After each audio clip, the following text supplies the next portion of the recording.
Dear student, यदि आपका भी सपना है यूपी बोर्ड एग्जाम 2023 में आप चाहते हैं 95% से ऊपर नंबर पाना चाहते हैं, आप चाहते हैं कि सामाजिक विज्ञान में आपको 70 में 70 नंबर मिले, तो आपको क्या करना पड़ेगा, बहुविकल्पी जो आपके प्रश्न है उसको आपको फोकस करना पड़ेगा। ऐसे आपको 20 नंबर क्या होंगे बहुविकल्पी प्रश्नों से मिलेंगे। तो यहाँ के सामाजिक विज्ञान की किताब में जितने भी चैप्टर है सभी चैप्टरों से मैं 60 सबसे महत्वपूर्ण प्रश्नों को लेके आए हूँ। और आप इस वीडियो को पूरा देख लेते हो तो इन्हीं 60 प्रश्नों में से कोई ना कोई प्रश्न क्या होंगे, 20 प्रश्न आपसे बोर्ड एग्जाम में पूछे जाएंगे। तो पूरा वीडियो आप लास्ट तक देखिएगा। लेकिन यहाँ पे मैं बता दूं कि लास्ट के जो 30 प्रश्न है, यहाँ पे लास्ट के जो 30 प्रश्न बिल्कुल इंपॉर्टेंट है और वो प्रश्न बिल्कुल आपको नहीं छोड़ना, तो इसीलिए लास्ट वाला 30 प्रश्न जरूर देखिएगा। पूरा जो प्रश्न हमारा क्या है 60 है, तो चलते हैं 60 में से आप सिर्फ क्या करते हैं 30 प्लस, यहाँ पे 60 में से 30 प्लस प्रश्नों का उत्तर आप सही दे देते हैं तो मान के चलिए बहुत बढ़िया आपका तैयारी है। तो चलिए स्टूडेंट इस वीडियो को स्टार्ट करते हैं और देखते हैं कौन कौन से प्रश्न हमारे सामने आने वाले हैं। पूरा देखिए ना, आपके सामने आ चुका है पहला प्रश्न। पहला प्रश्न काफी इंपॉर्टेंट है। ये प्रश्न दे रहा है कि 13 अप्रैल 1919 को किस घटना से संबंधित, आपको बताना है कि 13 अप्रैल 1919 किस घटना से संबंधित है। सभी लोग मेरे साथ कमेंट सेक्शन में कमेंट कीजिए और अपने आप को पहचानिए कि आपको कितने प्रश्नों का उत्तर तैयार है। तो जल्दी से सभी लोग कमेंट सेक्शन में कमेंट करेंगे कि भैया 13 अप्रैल 1919 किस घटना से संबंधित है। सत्याग्रह आंदोलन की शुरुआत हुई थी, साइमन कमीशन का भारत आगमन हुआ था, असहयोग आंदोलन की शुरुआत हुई थी कि जलियांवाला बाग हत्याकांड हुआ था। जल्दी से सभी लोग कमेंट सेक्शन में कमेंट करेंगे। जिनको पता है कमेंट में बिल्कुल कमेंट करते रहना। प्रत्येक क्वेश्चन का जो आंसर है आपको कमेंट सेक्शन में कमेंट करना। तो जो भी स्टूडेंट है इस चैनल पे उनको पता चल जाएगा हाँ इस बच्चे ने क्या किया, बहुत बेहतरीन तैयारी किया है। तो यहाँ पे देखिएगा सही विकल्प आपका हो जाएगा जलियांवाला बाग हत्याकांड। ये जो जलियांवाला बाग हत्याकांड हुआ था आपको कब हुआ था, 13 अप्रैल 1919 को हुआ था, आपको याद रखना है। अगला प्रश्न देखिएगा काफी इंपॉर्टेंट है। दूसरा प्रश्न भी आपको दिखाई दे रहा है। यहाँ पे पूछा जा रहा है कि असहयोग आंदोलन का मुख्य कारण क्या था। जल्दी से सभी लोग कमेंट सेक्शन में बताएंगे कि रॉलेट एक्ट था, प्रथम विश्व युद्ध था, खिलाफत आंदोलन था, इनमें से कोई नहीं। जल्दी से सभी लोग कमेंट सेक्शन में कमेंट करेंगे। चेक करते हैं कौन कौन मेरे भाई कमेंट कर रहे हैं। मैं बता दूं कि जो लोग 30 प्लस प्रश्नों का उत्तर बिल्कुल सही दे देते हैं, मान के चलिए बहुत बेहतरीन उनकी तैयारी हो रही है। तो अपने आप को आप पहचानिए कि कितने प्रश्नों का उत्तर दे देते हैं। यहाँ पे देखिएगा सही जो उत्तर होगा खिलाफत आंदोलन क्या हुआ, आंदोलन ही क्या था, असहयोग आंदोलन का मुख्य कारण था। अगला प्रश्न आपके सामने दिया गया है 3 नंबर का प्रश्न, काफी इंपॉर्टेंट है। देखिएगा पूछा जा रहा है कि चौरी चौरा कांड किस वर्ष घटित हुआ था, यानी जो हमारा चौरी चौरा कांड हुआ था किस वर्ष हुआ था। 1920 में हुआ था, 1921 में हुआ था, 1922 में हुआ था, 1925 में हुआ था। जल्दी से सभी लोग कमेंट सेक्शन में कमेंट करेंगे। मोस्ट इंपॉर्टेंट प्रश्न है, इसी में से कोई ना कोई प्रश्न आपके बोर्ड एग्जाम में देखने के लिए मिलेंगे। तो पूरा का पूरा वीडियो लास्ट तक देखिएगा और लास्ट वाले जो 30 प्रश्न बिल्कुल इंपॉर्टेंट उसको देखना मत भूलिएगा। तो यहाँ पे सही उत्तर होगा यहाँ पे 1922। काफी मेरे भाई यहाँ पे सही कमेंट भी किया है, चलिए उनको धन्यवाद जो भी लोग कमेंट कर रहे हैं। यहाँ पे अगला प्रश्न आपके सामने दिया गया है 4 नंबर का प्रश्न है, मोस्ट इंपॉर्टेंट प्रश्न, महामंदी का प्रारंभ किस वर्ष हुआ था। जल्दी से सभी लोग कमेंट सेक्शन में बताएंगे कि भाई महामंदी का प्रारंभ किस वर्ष हुआ था। पूरे किताब का प्रश्न है, वीडियो को लास्ट तक देखना। पूरा का पूरा आपका क्या हो जाएगा एमसीक्यू यहाँ पे तैयार हो जाएगा। तो यहाँ पे जल्दी से बताइए किस वर्ष हुआ था। तो देखिएगा सही उत्तर हो जाएगा 1929, आपको याद रखना है। काफी लोग सही जवाब दे रहे हैं। अगला प्रश्न मोस्ट इंपॉर्टेंट है, जल्दी से सभी लोग कमेंट सेक्शन में बताएंगे तो राष्ट्रसंघ का मुख्यालय कहाँ है। जल्दी से सभी लोग कमेंट सेक्शन में बताएंगे वाशिंगटन है, जिनेवा है, न्यूयॉर्क है, ऑस्ट्रिया है। जल्दी से सभी लोग कमेंट सेक्शन में बताएंगे कि भाई संयुक्त राष्ट्र संघ का मुख्यालय कहाँ स्थित है। तो चेक करते हैं एक बार कमेंट को। तो यहाँ पे काफी लोग सही बता रहे हैं। यहाँ पे सही विकल्प हो जाएगा हमारा न्यूयॉर्क। ये हमारा क्या है, संयुक्त राष्ट्र संघ का क्या है मुख्यालय है, ये आपको याद रखना है। अगला प्रश्न आपके सामने दिया गया है 6 नंबर का प्रश्न, काफी इंपॉर्टेंट। यहाँ पे दिया गया अफ्रीका में किस बीमारी के प्रसार से अधिकांश जानवरों की मृत्यु हो गई। जल्दी से सभी लोग कमेंट सेक्शन में बताएंगे। प्लेग था, दिया गया है रीडर पेस्ट, और तीसरा ऑप्शन दिया गया है मलेरिया, और चौथा ऑप्शन आपको दिया है एनिमल फीवर। तो यहाँ पे जल्दी से सभी लोग कमेंट सेक्शन में बताइए कौन सा ऑप्शन सही होगा। तो ये देखिएगा दूसरा वाला ऑप्शन हमारा क्या हो जाएगा, सही हो जाएगा, आपको याद रखना है। यहाँ पे देखिए स्टूडेंट यहाँ पे 60 प्रश्न है, हो सकता है बाय द वे मुझसे कहीं मिस्टेक भी हो सकता है, ठीक है ना। अगर किसी प्रश्न में अगर मिस्टेक हो जाता तो प्लीज आप लोग मुझे माफ करिएगा, क्योंकि यहाँ पे 60 प्रश्न तो हो सकता है कहीं ना कहीं मुझसे मिस्टेक हो गया होगा, प्रश्न का उत्तर मैंने गलत दिया होगा। तो आप लोग सही उत्तर क्या करेंगे कमेंट सेक्शन में बताएंगे। और यहाँ पे देखिएगा इस वीडियो का एक टारगेट रखते हैं। यहाँ पे क्या है 60 प्रश्न है, इस वीडियो का टारगेट हम सिर्फ रखते हैं 50 लाइक। यहाँ पे क्या करना है 50 लाइक आपको कंप्लीट करना। अगर वीडियो आपको पसंद आएगा तो प्लीज एक बार लाइक कीजिएगा।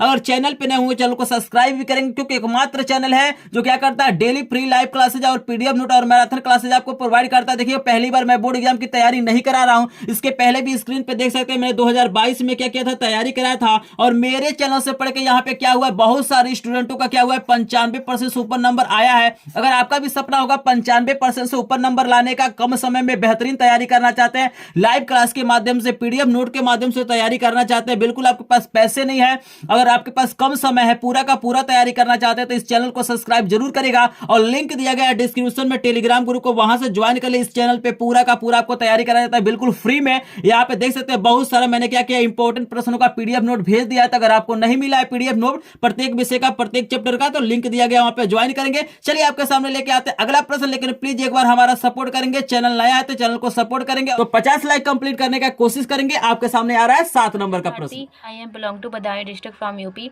और मेरा 10th में 90.33% आया है, जिसका श्रेय मैं अपने माता पिता and EMS with Anurag sir को देना चाहती हूँ।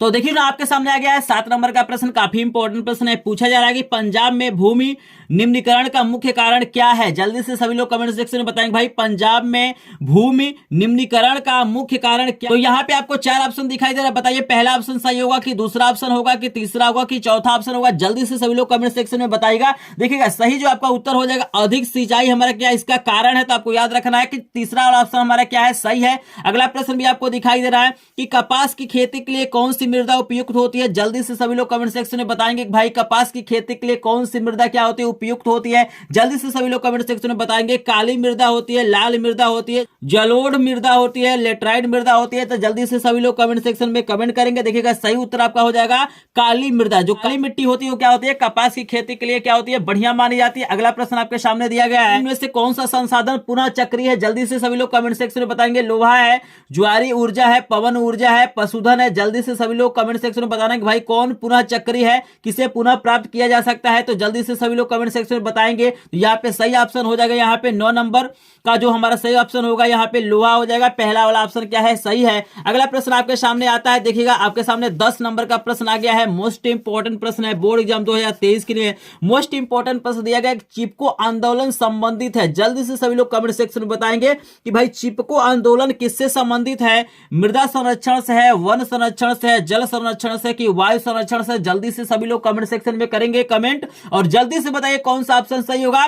लास्ट के जो 30 प्रश्न है जरूर देखिएगा। मोस्ट इंपोर्टेंट प्रश्न दिया गया है 30 के बाद। ये भी प्रश्न काफी इंपॉर्टेंट है। इसी में से कोई ना कोई 20 प्रश्न क्या होंगे आपके बोर्ड एग्जाम में देखने के लिए मिलेंगे। तो यहां पे ऑलरेडी मैंने क्या किया है, विज्ञान के, हिंदी के और अंग्रेजी के यहां पे क्या किया मैंने 100, विज्ञान के मैंने 100 बहुविकल्पी प्रश्नों को करा दिया है। और यहां पे देखिएगा हिंदी के भी मैंने क्या किया है, 100 बहुविकल्पी प्रश्नों को करा दिया है। गणित के भी मैंने 50 बहुविकल्पी प्रश्नों को करा दिया है। यहाँ पे हर एक विषय का मैंने क्या किया है, 50-100 इंपॉर्टेंट प्रश्नों को करा दिया है। इसी में से कोई ना कोई प्रश्न आपके बोर्ड एग्जाम में देखने के लिए मिलेंगे। तो एक बार प्लेलिस्ट जरूर चेक कीजिएगा। यहाँ पे लास्ट में भी मैं आपको विज्ञान का वीडियो लगा दूंगा, वहां से आप लोग देख सकते हैं। तो यहाँ पे सही आंसर होगा वन संरक्षण। आपको याद रखना है कि जो चिपको आंदोलन चलाया गया था वन संरक्षण के लिए चलाया गया था, तो आपको याद रखना है। यहाँ पे आपका हो गया 10 प्रश्न। तो जल्दी से मुझे कमेंट सेक्शन में मेरे भाई बताइए कि 10 में से कितने प्रश्नों का उत्तर आपको पता था। अगर 10 में से आपको 5+ प्रश्नों का उत्तर पता था तो मान के चलिए आपका बहुत बेहतरीन तैयारी हो रहा है। और 60 में से आप क्या करते हैं, 30 प्रश्नों का उत्तर सही सही दे देते हैं, तो मान के चलिए पूरे चैप्टर का आपका बहुत बढ़िया तैयारी चल रहा है। क्योंकि यहाँ पे प्रत्येक चैप्टर के इंपॉर्टेंट प्रश्न लिए गए, प्रत्येक चैप्टर से प्रश्न लिए गए। तो वीडियो का पूरा वॉच जरूर करेगा और टारगेट को एक बार पूरा करेंगे। 10 प्रश्न हो गया, 10 लाइक करने की कृपा करेंगे। चलिए आपके सामने आता अगला प्रश्न। आपके सामने दिया गया है कि सुंदरवन राष्ट्रीय पार्क किस राज्य में स्थित है। जल्दी से सभी लोग कमेंट सेक्शन में बताइएगा। असम में है, पश्चिम बंगाल में, उड़ीसा में कि मध्य प्रदेश में। जल्दी से बताना है कि सुंदरवन राष्ट्रीय पार्क किस राज्य में स्थित है। तो यहाँ पे काफी लोग सही बता रहे हैं, कुछ लोग गलत भी बता रहे हैं। सही आंसर होगा पश्चिम बंगाल। आपको याद रखना है कि पश्चिम बंगाल में ही हमारा क्या है, सुंदरवन राष्ट्रीय पार्क स्थित है। अगला प्रश्न आपके सामने दिया गया है, मोस्ट इंपोर्टेंट प्रश्न। देखिएगा ये बोर्ड एग्जाम 2023 के लिए मोस्ट इंपोर्टेंट प्रश्न है कि भाई टिहरी बांध परियोजना किस राज्य में स्थित है। जल्दी से सभी लोग कमेंट सेक्शन में बताएंगे कि टिहरी बांध परियोजना किस राज्य में स्थित है। पंजाब में है, उत्तराखंड में है, गुजरात में है कि मध्य प्रदेश में। जल्दी से सभी लोग कमेंट सेक्शन में बताएंगे। यहाँ पे सही ऑप्शन आपका हो जाएगा उत्तराखंड। आपको यहाँ पे ऑप्शन नंबर 3 क्या हो जाएगा, करेक्ट हो जाएगा। आपको याद रखना है कि टिहरी बांध परियोजना किस राज्य में है, तो उत्तराखंड में है। प्रश्न आपके सामने दिया गया है 13 नंबर का प्रश्न, काफी इंपॉर्टेंट है। यहाँ पे पूछा जा रहा है कि भारत की पहली नदी घाटी परियोजना किस नदी पर बनाई गई। जल्दी से सभी लोग कमेंट सेक्शन में बताएंगे। 13 नंबर प्रश्न का उत्तर सभी को क्या करना है, कमेंट सेक्शन में बताना है कि भाई यहाँ पे भारत की पहली नदी घाटी परियोजना किस नदी पर बनाई गई। दामोदर नदी है, कोसी नदी है, नर्मदा नदी है कि चिनाब है? जल्द से सभी लोग कमेंट सेक्शन में कमेंट करेंगे। जितने भी प्रश्न आपको दिखाई दे रहे हैं सही उत्तर क्या करना है आपको कमेंट सेक्शन में कमेंट करना है, ताकि जो भी स्टूडेंट इस वीडियो को देखे वो जान जाए कि हाँ भैया इसने क्या किया, बहुत बेहतरीन तैयारी किया है। तो यहाँ पे सही उत्तर हो जाएगा दामोदर। आपको याद रखना है कि जो पहली नदी घाटी परियोजना चलाई गई थी भारत में वो किस नदी पे बनाई गई थी, तो दामोदर नदी पे आपको याद रखना है। हो सकता है बाय द वे अगर मुझसे कहीं मिस्टेक हुआ हुआ किसी ऑप्शन में तो प्लीज एक बार माफ जरूर करेगा। यहाँ पे चूंकि यहाँ पे 60 प्रश्न है तो कहीं भी मुझसे भी मिस्टेक हो सकता है। सही उत्तर आप लोग क्या करेंगे कमेंट सेक्शन में कमेंट करेंगे। अगर कहीं मिस्टेक हुआ तो मैं उस उत्तर को पिन करने की कोशिश करूंगा। चलिए जल्दी से एक बार टारगेट को पूरा करेंगे। अगर पूरा का पूरा क्या करना है बोर्ड एग्जाम की तैयारी करना हो, 95% से ऊपर नंबर पाना है कम समय में पढ़ के, तो चैनल को सब्सक्राइब जरूर करेंगे, क्योंकि एकमात्र चैनल जो आपको बिल्कुल फ्री में सब कुछ प्रोवाइड करता है और करता रहेगा। और जब तक आप क्या करेंगे पूरी की पूरी तैयारी नहीं कर लेंगे तब तक आपको क्लासेज प्रोवाइड करता रहेगा। तो चलिए आपके सामने लेके आते हैं 14 नंबर का प्रश्न। तो देखिए ना आपके सामने आ गया है 14 नंबर का प्रश्न। मोस्ट इंपोर्टेंट प्रश्न है। पूछ रहा है कि इनमें से कौन सी रबी फसल है? जल्दी से सभी लोग बताइए कि भाई चावल, मोटे अनाज, कपास और चना में कौन रबी की फसल है? जल्दी से सभी लोग कमेंट सेक्शन में कमेंट करेंगे। इस पे आपको एक दो प्रश्न देखने के लिए बोर्ड एग्जाम में मिल जाएंगे। रबी की फसल, खरीफ की फसल, नकदी फसल, रेशेदार फसल, दानेदार फसल, इस पे आधारित कोई ना कोई प्रश्न देखने के लिए मिलेगा। तो जल्दी से इस प्रश्न का उत्तर तो सभी लोग जानते होंगे, सही उत्तर हो जाएगा चना। आपको याद रखना है चना हमारा क्या है, रबी की फसल है। अगला प्रश्न आपके सामने दिया गया है मेरे भाई कि इनमें से कौन सी रोपड़ फसल है, यानी किसको रोपा जाता है, गेहूं को, चना को, मूंगफली को कि गन्ना को? सभी लोग कमेंट सेक्शन में बताइएगा कि कौन सी ऐसी फसल है जो रोपड़ फसल के अंतर्गत आती है। तो देखिएगा सही ऑप्शन आपका हो जाएगा गन्ना। शुगर केन आप लोगों ने खाया होगा, शुगर केन आप लोगों ने देखा होगा, उसे ही हम लोग क्या बोलते हैं, रोपड़ फसल बोलते हैं। आपको याद रखना है। अगला प्रश्न आपके सामने आ गया मेरे भाई, मोस्ट इंपोर्टेंट प्रश्न है 16 नंबर का। झारखंड में स्थित कोडरमा निम्नलिखित में से किस खनिज का अग्रणी उत्पादक है? जल्दी से सभी लोग कमेंट सेक्शन में बताएंगे भाई कोडरमा जो है किस खनिज के उत्पादन के लिए मतलब फेमस है? जल्दी से बताइए। बॉक्साइड है, लौह अयस्क है, तांबा है कि अभ्रक है? जल्दी से सभी लोग कमेंट सेक्शन में बताएंगे। कमेंट चेक करते हैं तो काफी लोग सही बता रहे हैं। बिल्कुल यहाँ पे अभ्रक हमारा क्या हो जाएगा, सही ऑप्शन हो जाएगा। अगला प्रश्न आपके सामने दिया गया है, मोस्ट इंपोर्टेंट प्रश्न है कि अंकलेश्वर किसके उत्पाद के लिए प्रसिद्ध है? जल्दी से सभी लोग कमेंट सेक्शन में बताएंगे भाई अंकलेश्वर किस उत्पादक के लिए क्या है, प्रसिद्ध है? तो आपको याद रखना अंकलेश्वर जो है पेट्रोलियम के लिए क्या है, फेमस है। ये भी मोस्ट इंपोर्टेंट प्रश्न है, हर साल इस प्रश्न को पूछा जाता है। अगला प्रश्न आपके सामने आ गया 18 नंबर का प्रश्न है कि निम्नलिखित में से किस वस्तु का निर्यातक भारत नहीं है? जल्द कमेंट सेक्शन में बताइए कि भाई यहाँ पे कौन सी ऐसी वस्तु है जिसका निर्यात क्या करता है, भारत नहीं करता है? कॉफी का, उर्वरक का, तंबाकू का कि चाय का? जल्दी से सभी लोग कमेंट सेक्शन में बताएंगे। तो यहाँ पे सही उत्तर हो जाएगा, यहाँ पे उर्वरक हमारा क्या हो जाएगा, सही आंसर हो जाएगा। क्या करता है, भारत नहीं करता है। अगला प्रश्न 19 नंबर का प्रश्न आपके सामने दिया गया, भारत का सबसे लंबा राष्ट्रीय राजमार्ग NH कौन सा है? जल्दी से सभी लोग कमेंट सेक्शन में बताना है। NH44 है, NH8 है, NH11 है, NH88 है? जल्दी से सभी लोग कमेंट सेक्शन में बताएं कौन सा ऑप्शन यहाँ पे सही होगा। तो यहाँ पे काफी लोग सही कमेंट कर रहे हैं, प्लीज एक बार जरूर कमेंट करिएगा ताकि मुझे भी पता चल सके कि इस वीडियो को आपने लास्ट तक देखा है और आपको प्रश्न क्या होते हैं समझ में आते हैं। तो यहाँ पे सही आंसर हो जाएगा NH44, यानी NH44 हमारा क्या हो जाएगा, सबसे लंबा क्या है, राष्ट्रीय राजमार्ग है। आपको याद रखना है। अगला प्रश्न आपके सामने लेके आते हैं 20 नंबर का प्रश्न, लेकिन जल्दी से क्या करेंगे, चैनल पे नए हो चैनल को सब्सक्राइब करेंगे, वीडियो को लाइक नहीं किया तो वीडियो को लाइक करेंगे। आपके सामने आ गया 20 नंबर का प्रश्न। आई एम फ्रॉम डडिया। मेरी क्लास 10th में 90.33% आए हैं एंड मैं इसका श्रेय अपने मम्मी पापा, स्कूल के सभी teachers and EMS with Anurag sir को देना चाहूँगी, क्योंकि उन्होंने हमारी स्टडी को लेकर हमारी बहुत ही ज़्यादा सपोर्ट की है, बहुत ही ज़्यादा हेल्प की है।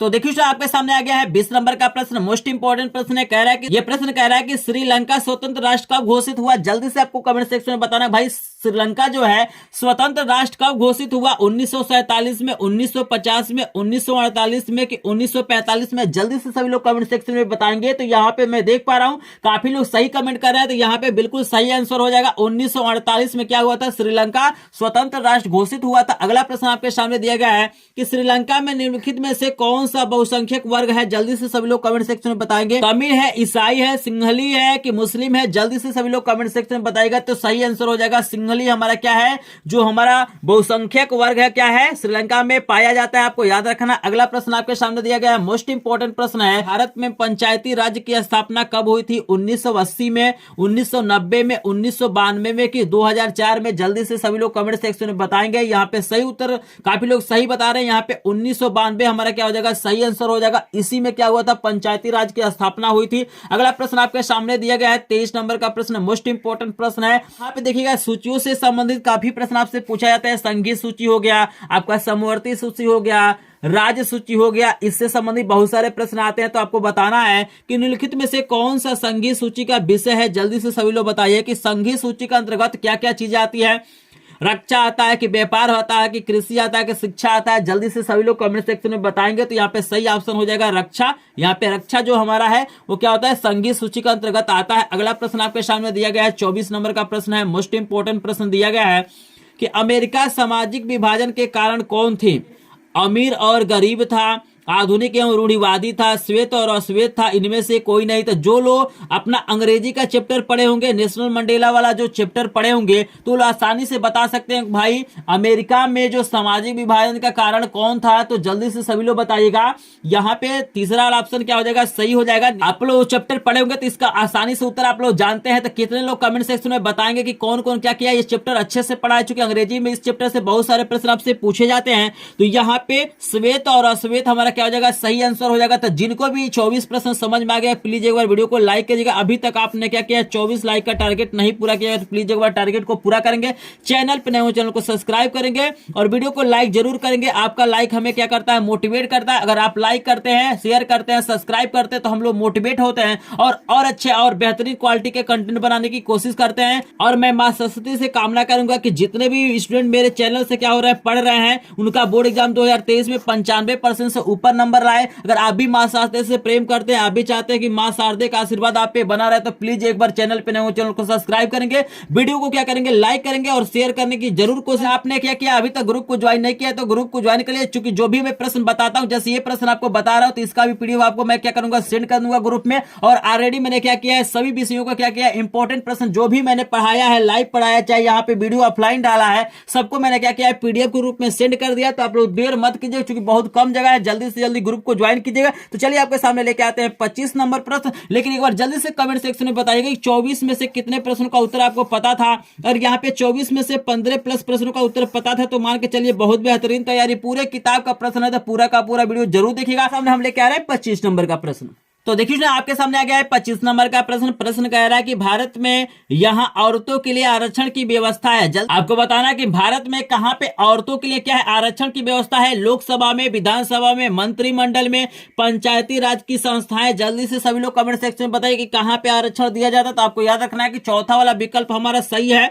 यहाँ पे पंचायती राज की संस्थाएं क्या होती हैं, औरतों को आरक्षण देती है, आपको याद रखना है। अगला प्रश्न आपके सामने दिया गया 26 नंबर का प्रश्न है कि नर्मदा बचाओ आंदोलन किससे संबंधित है। जल्दी से सभी लोग कमेंट सेक्शन में बताएंगे कि भैया सतलुज बांध से संबंधित है, हीराकुंड बांध से संबंधित है, नागा अर्जुन बांध से संबंधित है, सरदार सरोवर बांध से संबंधित है। तो एक बार सभी लोग कमेंट सेक्शन में कमेंट करेंगे। यहाँ पे सही उत्तर आपका हो जाएगा चौथा वाला, सरदार सरोवर बांध से क्या है, हमारा नर्मदा बचाओ आंदोलन संबंधित है। अगला प्रश्न आपके सामने दिया गया मोस्ट इंपोर्टेंट प्रश्न है, 27 नंबर का प्रश्न है कि नेपाल में लोकतंत्र की स्थापना हुई है। आपको बताना है कि भाई नेपाल में किस सन में क्या हुआ है, लोकतंत्र की स्थापना हुई है। 2005 में, 2006 में, 2008 में, 2015 में। सभी लोग कमेंट सेक्शन में बताएंगे तो सही ऑप्शन हो जाएगा 2008 में क्या हुआ है, नेपाल में लोकतंत्र की स्थापना हुई है। अगला प्रश्न आपको दिया गया 28 नंबर का प्रश्न देखिएगा, मानव अधिकार दिवस कब मनाया जाता है। जल्दी से सभी लोग कमेंट सेक्शन में बताएंगे कि भाई मानव अधिकार दिवस कब मनाया जाता है। 10 दिसंबर को मनाया जाता है,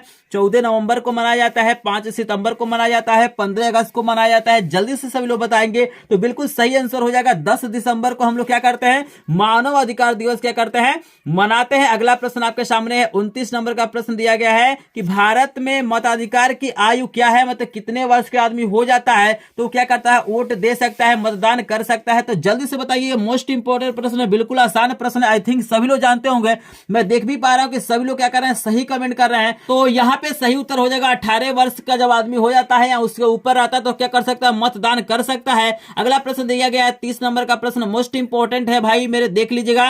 राजनीति एक यहाँ पे छोड़ दिया गया जगह आपको बताना है का क्षेत्र है, संभावनाओं का क्षेत्र है, विकल्पों का क्षेत्र है, प्रयासों का क्षेत्र है, कि ये सभी जल्दी से सभी लोग कमेंट सेक्शन में बताएंगे। तो सही ऑप्शन हो जाएगा संभावनाओं। आपको याद रखना है राजनीति एक संभावनाओं का क्या है क्षेत्र, आपको याद रखना। अगला प्रश्न देखिएगा 30 नंबर के बाद से जो भी प्रश्न आएंगे, देखिएगा 30 नंबर प्रश्न के बाद से जो भी प्रश्न आएंगे ये मोस्ट इंपॉर्टेंट प्रश्न है, तो वीडियो को पूरा का पूरा वॉच करिएगा। आपको क्या होंगे यहाँ पे सामाजिक विज्ञान में 70 में 70 नंबर मिल सकता है, तो पूरा का पूरा वीडियो देखना है। बस इतने प्रश्नों को तैयार कर लीजिए, इन्हीं में से कोई ना कोई प्रश्न क्या होंगे आपको बोर्ड एग्जाम में आएंगे। यहाँ पे देखिए अगला प्रश्न आपको दिया गया है कि निम्न में से कौन सा विकसित देश है। आपको बताना है कि हमारा कौन सा ऐसा देश है जो विकसित देश के अंतर्गत आता है। ब्राजील है, फ्रांस है, भारत है, बांग्लादेश है। जल्दी से सभी लोग कमेंट सेक्शन में बताएंगे। सही ऑप्शन हो जाएगा फ्रांस।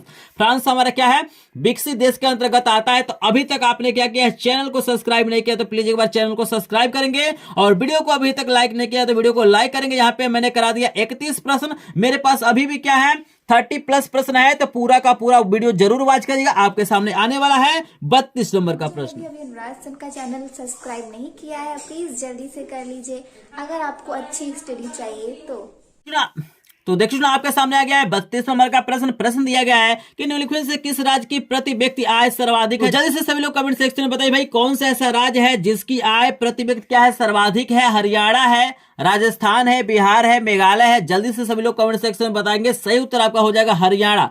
हरियाणा में क्या है, प्रति व्यक्ति की जो आय है यहाँ पे क्या है, सर्वाधिक है। अगला प्रश्न आपके सामने दिया गया है 33 नंबर का प्रश्न है कि एक वस्तु का अधिकांशतः प्राकृतिक प्रक्रिया से उत्पादन कहा जाता है। जल्दी से कमेंट सेक्शन में बताइए प्राथमिक क्षेत्र कहा जाता है, द्वितीयक क्षेत्र कहा जाता है, तृतीयक क्षेत्र कहा जाता है, कि सूचना प्रौद्योगिकी कहा जाता है। जल्दी से सभी लोग कमेंट सेक्शन में बताइए। तो सही आंसर यहाँ पे हो जाएगा प्राथमिक क्षेत्र कहा जाता है। आपको याद रखना है कि भाई सही उत्तर क्या हो जाएगा, पहला वाला। अगला प्रश्न आपके सामने दिया गया है 34 नंबर का प्रश्न आपके स्क्रीन पे दिखाई दे रहा है कि भारत में जीविका का प्रमुख स्रोत क्या है। मोस्ट इंपॉर्टेंट प्रश्न है और बिल्कुल आसान प्रश्न है। जल्दी से बताइए भाई भारत की जो भी लोग हैं उनका जीविका का जो मुख्य स्रोत क्या है, उद्योग है, व्यवसाय है, कृषि है, कि इनमें से कोई नहीं। इस प्रश्न का उत्तर तो काफी लोग बता सकते हैं। तो चलिए हम क्या करते हैं, 34 नंबर प्रश्न का उत्तर आपको नहीं बताते हैं, ये बिल्कुल आसान प्रश्न है। तो 34 नंबर प्रश्न का उत्तर आप लोग क्या करेंगे, कमेंट सेक्शन में कमेंट करेंगे, और जो स्टूडेंट क्या करेगा सबसे पहले कमेंट करेगा उसके कमेंट को हम करेंगे पिन। पिन करने का मतलब होता है आपका कमेंट क्या होगा, सबसे हाईलाइटेड होगा। तो जल्दी से सभी लोग जाइए कमेंट सेक्शन में क्या करिए, कमेंट करिए।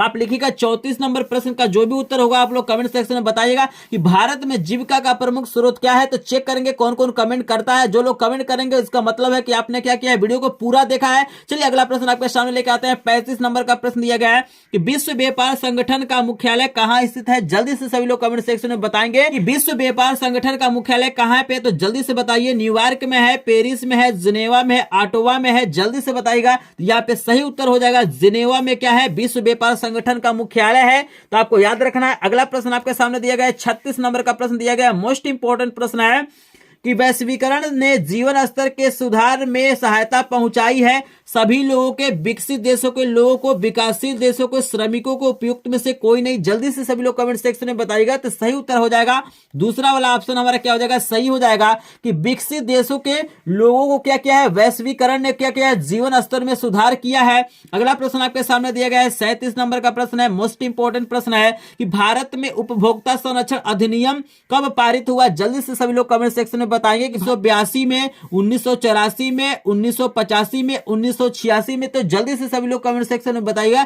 सही आंसर हो जाएगा चौथा वाला 1986। ठीक है ना, यहां हो गया 33 प्रश्न कंप्लीट हो गए। अगर 37 से आपने क्या किया है, 25+ प्रश्नों का उत्तर सही दिया है, आपको पहले से पता था, तो आपको मान के चलिए सभी चैप्टर पे आपका काफी अच्छा कमांड है। और इसी प्रकार आपको क्या करना है, कमांड करना। अगर देखिए अगर 60 प्रश्नों में से आप क्या करते हैं, 30+ प्रश्नों का उत्तर सही देते हैं, तो मान के चलिए आपका बहुत बेहतरीन तैयारी है। तो यहाँ पे अपने आप को पहचानिए। पूरा वीडियो देखेंगे तभी आप अपने आप को पहचान पाएंगे कि भाई आप सामाजिक विज्ञान की किस तरह से तैयारी कर रहे हैं, क्या आपकी तैयारी है कि नहीं। देखिएगा आप गणित और विज्ञान में 100 में 100 नंबर पा जाइए, लेकिन आप क्या करते हैं, सामाजिक विज्ञान में कम नंबर पाते हैं, हिंदी में कम नंबर पाते हैं, अंग्रेजी में कम नंबर पाते हैं, कला में कम नंबर पाते हैं, तो आपका बिल्कुल 95% से ऊपर नंबर नहीं आ पाएगा। क्योंकि एक विषय 2 विषय पढ़ के क्या कर सकते हैं आप 95% नहीं ला सकते। तो इसीलिए क्या करना, आपको हर एक विषय पे क्या करना है, फोकस करना है। तो चलिए आपके सामने लेके आते हैं अगला प्रश्न। लेकिन आपने अभी तक लाइक नहीं किया तो प्लीज लाइक करिएगा, चैनल पर नए चैनल को सब्सक्राइब करेंगे, क्योंकि मात्र चैनल जो आपको क्या करेगा बोर्ड एग्जाम 2023 में 95% से ऊपर नंबर दिला सकता है। अगर मेरे अनुसार चलते हैं तो इस बार भी क्या होगा, आपका 95% से ऊपर नंबर आएगा। तो चलिए आपके सामने आ गया अगला प्रश्न। तो देखिए आपके सामने आ गया 38 नंबर का प्रश्न, मोस्ट इंपॉर्टेंट प्रश्न है। पूछ रहा है कि भारतीय रिजर्व बैंक की स्थापना कब हुई है, ये इसको याद रखिएगा, मोस्ट इंपॉर्टेंट है। तो आपको बताना है 1935 में हुई है, 1940 में हुई है, 1945 में हुआ है कि 1950 में हुआ है। जल्दी से सभी लोग कमेंट सेक्शन में बताएंगे कि भाई भारतीय रिजर्व बैंक की स्थापना कब हुई है। तो यहाँ पे सही ऑप्शन हो जाएगा 1935 में क्या हुआ है, भारतीय रिजर्व बैंक की स्थापना हुई है। अगला प्रश्न भी हमारा मोस्ट इंपॉर्टेंट प्रश्नों में एक है। यहाँ पे पूछ रहा है कि प्रथम विश्व युद्ध कब आरंभ हुआ था, जल्दी से सभी लोग बताइए। 28 जुलाई 1914 को, 18 जून 1914 को, 28 अगस्त 1918 को, 16 जून 1914 को। जल्दी से सभी लोग कमेंट सेक्शन में बताएंगे। सही आंसर हमारा क्या हो जाएगा, पहला वाला। काफी लोगों ने सही जवाब दिया है। अगला प्रश्न आपके सामने दिया गया है 40 नंबर का प्रश्न है, मोस्ट इंपॉर्टेंट प्रश्न है। मैं श्रेया प्रयागराज से हूँ।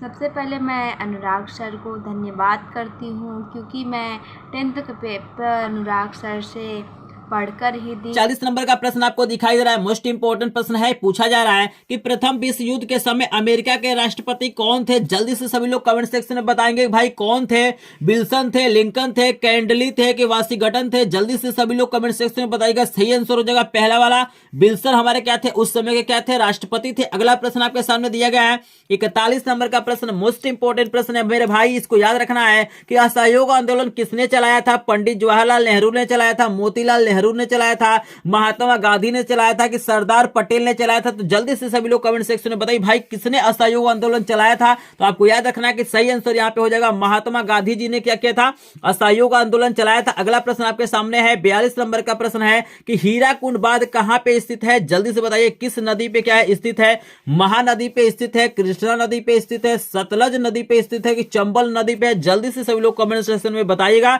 तो सही उत्तर यहाँ पे हो जाएगा महानदी। वीडियो को थोड़ा सा फास्ट करेंगे क्योंकि यहाँ पे बहुत सारे प्रश्न हैं। आप लोग कमेंट सेक्शन में कमेंट करते रहिएगा, चैनल को सब्सक्राइब करते रहिएगा, वीडियो को लाइक करते रहिएगा। अगर आपका भी सपना है 95% से ऊपर तो जरूर सब्सक्राइब करेगा। अगर आपको सारे के सारे पीडीएफ नोट चाहिए, जो भी मैंने इंपॉर्टेंट पीडीएफ नोट बनाया अगर चाहिए तो आपको लिंक दिया गया डिस्क्रिप्शन में, ग्रुप को ज्वाइन कीजिए। अगला प्रश्न आपके सामने दिया गया मोस्ट इंपॉर्टेंट प्रश्न है कि भैया शोक नदी किसे कहा जाता है। सतलज नदी को कहा जाता है, महानदी को कहा जाता है, नर्मदा नदी को कहा जाता है, दामोदर नदी को कहा जाता है। जल्दी से सभी लोग कमेंट सेक्शन में बताइए कि शोक नदी किसे मारा जाता है। तो आपका सही ऑप्शन हो जाएगा दामोदर नदी को हम लोग क्या कहते हैं, शोक नदी के रूप में जानते हैं। अगला प्रश्न आपके सामने दिया गया है 44 नंबर का प्रश्न भी आपके सामने दिया गया है, मोस्ट इंपॉर्टेंट है कि भाई निम्नलिखित में से कौन सा जल सर्वाधिक खारा होता है। वर्षा का जल हो जाएगा, अधोभौमिक जल हो जाएगा, समुद्री जल हो जाएगा कि नदी का जल होगा। आई थिंक जहां तक मुझे लग रहा है कि समुद्री जो जल होता है यही क्या होता है, सबसे अधिक क्या होता है, खारा होता है। ठीक है ना, आपको याद रखना है। तो यहाँ पे 44 प्रश्न हो गया, लेकिन अभी तक आपने क्या किया, 44 लाइक नहीं किया। तो क्या आप लोग सपोर्ट करते हैं बताइए। 44 प्रश्न हो गया, 44 लाइक नहीं है। तो यहाँ पे जो लोग कंजूसी किए हैं जल्दी से एक बार वीडियो को क्या करेंगे, लाइक करेंगे, क्योंकि आपका लाइक है हमारा क्या होता है, मोटिवेशन होता है। आपको तो लाइक करने से कुछ नहीं मिलता है, लेकिन हमें क्या होता है, बहुत कुछ मिलता है। आपका प्यार मिलता है, आपका सपोर्ट मिलता है। यदि आप इस चैनल से प्रेम करते हैं, आपको लग रहा है कि सर जो प्रश्न बता रहे हैं इंपॉर्टेंट है, ऐसे मतलब प्रश्न हमारे बोर्ड एग्जाम में आते हैं, इससे आपको कुछ लाभ मिल रहा है, कुछ नॉलेज मिल रहा है, तो प्लीज एक बार वीडियो को लाइक कीजिएगा। और चैनल पे नए हो तो चैनल को सब्सक्राइब जरूर करेगा। यहाँ पे आपको पूरा का पूरा बोर्ड एग्जाम की तैयारी कराया जाएगा। और इस बार भी टारगेट मेरा यही है कि आपका नंबर क्या हो जाए, 95% से ऊपर आए। तो चलिए स्टूडेंट आपके लिए लेके आता है 45 नंबर का प्रश्न। आपके सामने आ गया है 45 नंबर का प्रश्न, काफी इंपॉर्टेंट प्रश्न। यहाँ पे पूछा जा रहा है कि निम्न वृक्षों में से कौन सा वृक्ष सदाबहार वृक्षों की श्रेणी में आता है। जल्दी से सभी लोग कमेंट सेक्शन में बताएंगे कि कौन सा ऐसा वृक्ष है जो सदाबहार वृक्षों की श्रेणी में आता है। महोगनी है, साल है, शीशम है कि बबूल है। जल्दी से सभी लोग कमेंट सेक्शन में कमेंट करेंगे। यहाँ पे देखिएगा सही उत्तर आपका हो जाएगा महोगनी। जो हमारा वृक्ष है, आप लोग गूगल वगैरह पे सर्च करके इसके बारे में पढ़ सकते हैं। ये क्या होता है, सदाबहार वृक्षों की श्रेणी में आता है, आपको याद रखना है। अगला प्रश्न आपको दिया गया है कि भारत में सबसे ज्यादा वन किस राज्य में पाए जाते हैं। जल्दी से सभी लोग कमेंट सेक्शन में बताइए कि कौन सा ऐसा राज्य है जहाँ पे सबसे ज्यादा वन पाए जाते हैं। जल्दी से सभी लोग बताइए। झारखंड है, अंडमान निकोबार है, छत्तीसगढ़ है कि उत्तरांचल है। जल्दी से सभी लोग कमेंट सेक्शन में बताएंगे। तो सही उत्तर हो जाएगा छत्तीसगढ़। यहाँ पे करेक्ट ऑप्शन हो जाएगा तीसरा वाला। आपके सामने दिया गया कि काजीरंगा राष्ट्रीय उद्यान कहां पे स्थित है। मोस्ट इंपोर्टेंट प्रश्न ये भी है। तो सही इसका उत्तर हो जाएगा असम। असम में हमारा क्या है, काजीरंगा राष्ट्रीय उद्यान क्या है, स्थित है। आपको सही आंसर मिल गया। अगला प्रश्न आपके सामने दिया 48 नंबर का प्रश्न है कि परमाणु शक्ति का महत्वपूर्ण केंद्र कहां स्थित है। जल्दी से सभी लोगों को कमेंट सेक्शन में बताना है कि भैया परमाणु शक्ति का महत्वपूर्ण केंद्र कहां है। नागपुर में है, कोल्हापुर में है, तारापुर में है कि कोलकाता में है। तो देखिएगा इस प्रश्न में थोड़ा सा मुझे कंफ्यूजन है, ठीक है ना। फिलहाल जो सही आंसर है मैं आपको बता देता हूं, कोलकाता, ये मेरे तरफ से आंसर है। आप लोग इसको कंफर्म कर लीजिएगा। अगर इस प्रश्न का उत्तर गलत मैंने बताया तो एक बार कमेंट सेक्शन में जरूर कमेंट करिएगा। जहां तक मुझे लग रहा है कि इसमें थोड़ा सा मुझे कंफ्यूजन लग रहा है प्रश्न में, ठीक है ना। तो जो लोग इस चैप्टर को पढ़े होंगे एक बार जरूर बताएंगे कि सही उत्तर क्या होगा। ऑप्शन के अनुसार आपको बताना है, अलग से नहीं बताना। जो ऑप्शन दिया है इसमें से कौन सा ऑप्शन सही होगा, तो यहाँ पे कोलकाता मैंने आपको बता दिया। बाकी आप लोग कमेंट सेक्शन में अपनी राय जरूर दीजिएगा। अगला प्रश्न आपके सामने दिएगा 49 नंबर का प्रश्न है कि भाई अंकलेश्वर किस लिए प्रसिद्ध है? कोयला के लिए, परमाणु ऊर्जा के लिए, पेट्रोलियम के लिए कि तापीय शक्ति के लिए? तो ये प्रश्न पहले आया था, तो यहाँ पे सही उत्तर हो जाएगा पेट्रोलियम। आप याद रखिएगा, ये मोस्ट इंपोर्टेंट प्रश्न है कि अंकलेश्वर किस लिए प्रसिद्ध है। अगला प्रश्न आपके सामने आ गया 50 नंबर का प्रश्न। देखिएगा मेरे भाई आ गया है कि कोलार सोने की खान कहाँ स्थित है, आपको बताना है कि महाराष्ट्र में है, तमिलनाडु में, आंध्र प्रदेश में, कर्नाटक में। तो सही उत्तर हो जाएगा कर्नाटक, हमारा क्या हो जाएगा, सही आंसर हो जाएगा। कोलार सोने की जो खान है वो कहाँ पे स्थित है, कर्नाटक में स्थित है। आपका हो गया 50 नंबर का प्रश्न हो गया। यहाँ पे 10 प्रश्न और है, मोस्ट इंपोर्टेंट प्रश्न है, तो वीडियो को पूरा का पूरा वॉच कीजिएगा। और आपने क्या किया, अभी तक 50 लाइक कंप्लीट नहीं किया। देखिएगा यहाँ पे 50 प्रश्न हो गया। अगर आप लोगों ने क्या किया, एक एक लाइक किया होगा तो यहाँ पे क्या होंगे, 50 लाइक कंप्लीट हो गए होंगे। तो यहाँ पे अभी भी देख सकते हैं आप लोग 50 लाइक कंप्लीट नहीं हो। तो प्लीज अगर आपको प्रश्न इंपॉर्टेंट लगा है, आपको लगा है कि सर बहुत मेहनत करके इस वीडियो को बनाया है, मुझे क्या करना पड़ता है, पहले प्रश्न को ढूंढना पड़ता है, प्रश्न को लिखना पड़ता है, उसके बाद से रिकॉर्ड करना पड़ता है, उसके बाद एडिट करना पड़ता है, तब जाके आपके लिए हम क्या करते हैं, प्रश्न लेके आते हैं। अगर आप लोग लाइक नहीं करेंगे, चैनल को सब्सक्राइब नहीं करेंगे, वीडियो को शेयर नहीं करेंगे, वॉच नहीं करेंगे, तो बताइए हम लोग कैसे मोटिवेट होगा, किस तरह से आपको वीडियो प्रोवाइड करेंगे। अगर आप लाइक करेंगे, टारगेट को पूरा करेंगे, तभी हमें क्या होता है, मोटिवेशन मिलता है। और हम लोग क्या करते हैं, 50 नहीं 100 प्रश्नों को क्या करते हैं, एक साथ पढ़ाते हैं। यहाँ पे आप सोच सकते हैं एक वीडियो जो बनाता है कितना समय उसे लगता है। तो प्लीज एक बार लाइक जरूर करेंगे, चैनल नया है चैनल को सपोर्ट जरूर करेंगे। तो चलिए आपके सामने लेके आते हैं अगला प्रश्न। स्टूडेंट को इन प्रश्नों का पीडीएफ चाहिए, हिंदी अंग्रेजी जितने भी विषय है सबका पीडीएफ चाहिए, तो लिंक दिया गया डिस्क्रिप्शन में, ग्रुप को ज्वाइन जरूर करेगा। आप लोग देख सकते हैं कि बहुत सारे स्टूडेंट क्या कर रहे हैं, इसका लाभ ले रहे हैं। आपके सामने आ रहा है 51 नंबर का प्रश्न। तो देखिए सुना, आपके सामने आ गया 51 नंबर का प्रश्न। मोस्ट इंपोर्टेंट प्रश्न है कि हेमेटाइट का संबंध किस खनिज से है। आपको बताना है कि जो हेमेटाइट है वो किस खनिज का क्या है, अयस्क है। जल्दी से सभी लोग कमेंट सेक्शन में बताइए, तांबे का है, सोने का है, बक्साइड का है कि लौह का है। जल्दी से सभी लोग कमेंट सेक्शन में बताइएगा। सही आंसर हो जाएगा लौह अयस्क से संबंधित है। जो हेमेटाइट है हमारा क्या है, लौह अयस्क से क्या है, संबंधित। आप लोग याद रखें। अगला प्रश्न आपके सामने दिया है, कपास की खेती के लिए कौन सी मृदा उपयुक्त होती है। ये भी प्रश्न पहले आया था, मैंने कुछ एक्स्ट्रा भी प्रश्न ले लिया ताकि आपको पूरा का पूरा 60 प्रश्न क्लियर हो जाए। यहाँ पे देखिए सही उत्तर हो जाएगा काली मिट्टी। ये भी प्रश्न लगातार पूछा जाता है कि भाई कपास की खेती के लिए किस प्रकार की मिट्टी की आवश्यकता होती है, तो काली मिट्टी की आवश्यकता होती है, आपको याद रखना है। अगला प्रश्न आपके सामने दिया गया है 53 नंबर का प्रश्न, निम्नलिखित में से कौन सा एक संभावित संसाधन है। जल्दी से सभी लोग कमेंट सेक्शन में बताएंगे कि कौन सा ऐसा संसाधन है जो क्या है, संभावी है। तो सही उत्तर आपका हो जाएगा यहाँ पे पवन ऊर्जा क्या है, हमारा संभावित संसाधन, आपको याद रखना। अगला प्रश्न आपके सामने मोस्ट इंपोर्टेंट दिया गया है कि टाइगर प्रोजेक्ट किस वर्ष आरंभ किया गया। जल्दी से सभी लोग कमेंट सेक्शन में बताएंगे, 1973 में, 1980 में, 1975 में, 1989 में। तो सही उत्तर आपके सामने हो जाएगा 1973 में क्या किया गया, टाइगर प्रोजेक्ट की आरंभ किया गया। अगला प्रश्न आपके सामने दिया है कि निम्नलिखित में से कौन खरीफ की फसल है। चना है, धान है, कपास है, दूसरा या तीसरा दोनों है। तो यहाँ पे देखिएगा चौथा ऑप्शन बिल्कुल करेक्ट हो जाएगा। हमारा धान और कपास दोनों क्या है, खरीफ के फसल के अंतर्गत आता है। आई होप इतना प्रश्न आपको समझ में आ रहा होगा। एक बार फिर से रिक्वेस्ट करेंगे, अगर आपका भी सपना होगा बोर्ड एग्जाम में 95% से ऊपर नंबर पाने का, अगर आपका भी सपना है कि कम समय में पढ़ के बोर्ड एग्जाम की पूरी तैयारी करना है, तो प्लीज चैनल को सब्सक्राइब जरूर करेगा। इसके पहले देखिएगा मैंने पढ़ाया था और मेरे चैनल से पढ़ के यहाँ पे क्या हुआ है, 95% से ऊपर नंबर आया है। इस बार भी जो हमारा टारगेट यही है और इसी को पूरा करने के लिए मैं डेली आपको वीडियो प्रोवाइड करता हूं, पीडीएफ नोट प्रोवाइड करता हूं, लाइव क्लासेज प्रोवाइड करता हूं। अगर आपको पूरा का पूरा बेहतरीन तैयारी करना तो आप लाइव क्लासेज को जरूर ज्वाइन कीजिए। डेली हमारा लाइव क्लासेज आपको प्रोवाइड किया जा रहा है। एक बार हमारे व्हाट्सएप पे भी संपर्क करेंगे, मैं यहाँ पे नंबर भी आपको स्क्रीन पे दे देता हूँ, ये मेरा नंबर है। यहाँ पे अगर किसी भी प्रश्न में कोई डाउट होता है, कहीं समस्या आता है, कोई इन्फॉर्मेशन चाहिए, तो प्लीज इस नंबर पे कॉल या SMS या व्हाट्सएप कर सकते हैं। तो चलिए आपके सामने लेके आते हैं 56 नंबर का प्रश्न। तो देखिए सुनिए, यहाँ पे आपके आ गया 56 नंबर का प्रश्न। जल्दी से सभी लोग कमेंट सेक्शन में बताएंगे कि निम्नलिखित में से कौन सी फसल मोटे अनाज के अंतर्गत सम्मिलित की जाती है।